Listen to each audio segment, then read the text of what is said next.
যে নিজের মূল্য বুঝে না সে অপমানিত হবে। সবার জন্য কিন্তু চাকরি না, আপনার যেটা স্ট্রং জোন আপনি সেখানে যান, ওইখানে আপনি অনেক কিছু করতে পারবেন। আপনার আলিবাবার নাম শুনছেন? আলিবাবা প্রতিষ্ঠাতাকে জ্যাক মা, ওর চাকরি করার খুব ইচ্ছা, চাকরি করবে। তো চাকরির ইন্টারভিউ দিতে যায়, সব জায়গায় শুধু রিজেক্টেড, কোথাও টিকে না।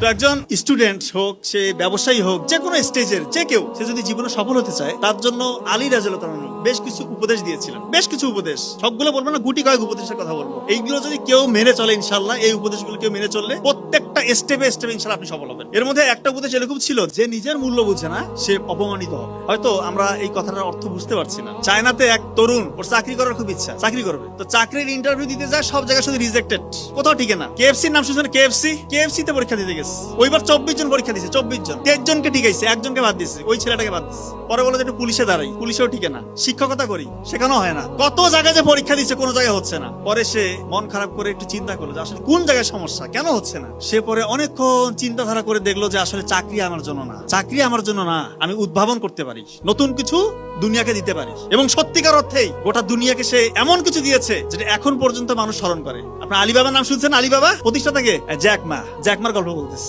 দেখেন, এই জন্য জীবনে আপনারা বিভিন্ন জায়গায় হতাশ হবেন, হয়তো পরীক্ষায় ফেল করবেন। আপনাদের স্ট্রং জোন কোনটা, এটা আপনাকে বের করতে হবে। সবার জন্য কিন্তু চাকরি না। আমরা তো সবাই মনে করি শুধু বিসিএস ক্যাডার হবো, বিসিএস এই চাকরি করবো, সেই চাকরি করবো। আপনার যদি স্ট্রং জোন চাকরি না হয়, চাকরির পরীক্ষা না হয়, আপনি কেন এটাতে যাবেন? আপনি আগে খুঁজে বের করেন আপনার উইকনেস কোনটা, আপনার স্ট্রং জোন কোনটা। আপনার যেটা স্ট্রং জোন আপনি সেখানে যান, ওইখানে আপনি অনেক কিছু করতে পারবেন।